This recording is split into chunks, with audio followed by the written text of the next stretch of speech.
ஜெசிரி சொன்னது உண்மையா இருக்குமோ? ஏன்னா அவளோட ஹைனா சிங்க பாதுகாவலர்களோட சந்தோஷமா இருக்காங்க. ஆனா நாங்க ஏன் இப்படி இருக்கோம்? நான் ஏன் இவ்வளோ குழப்பத்துல இருக்கேன்? என் வாழ்க்கை எவ்வளோ அமைதியா இருந்துச்சு. என்ன மாற்றம் வந்துச்சு? யோசி.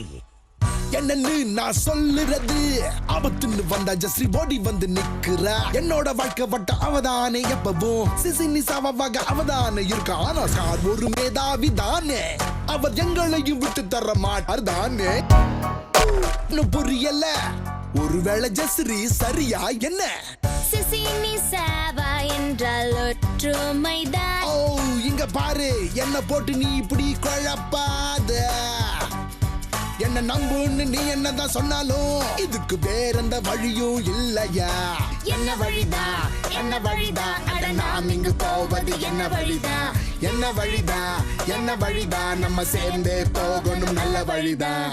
அவ சாந்தமானவ, ஆனா நம்ம கோபப்படுறோம். அவ ஃப்ரெண்ட்ஸ் ஓகே, ஆனா நம்ம டம்மி. எனக்கு கொஞ்சம் கூட சாப்பாடு இல்ல, நிம்மதி இல்ல, மரியாதை இல்ல. அத நான் என்னன்னு சொல்வேன்?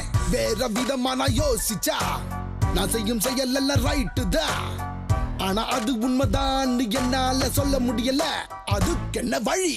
சிசினி சாவா என்றால் ஒற்றுமைதான். மறுபடியும் என்ன இப்படி போட்டு நீ குழப்பாத. அவ என்னத்தான் நம்புன்னு சொல்லுறா, என் மண்டைக்குள்ள புந்து விளையாடுறா. என்ன வழிதா, என்ன வழிதா, அட நாம் இங்கு போவது என்ன வழிதா, என்ன வழிதா, என்ன வழிதா, நம்ம சேர்ந்து போகணும் நல்ல வழிதா. சிசினி சாவா என்றால் ஒற்றுமைதான். என்ன வழிதா, என்ன வழிதா, நம்ம சேர்ந்து போகணும் நல்ல வழிதா.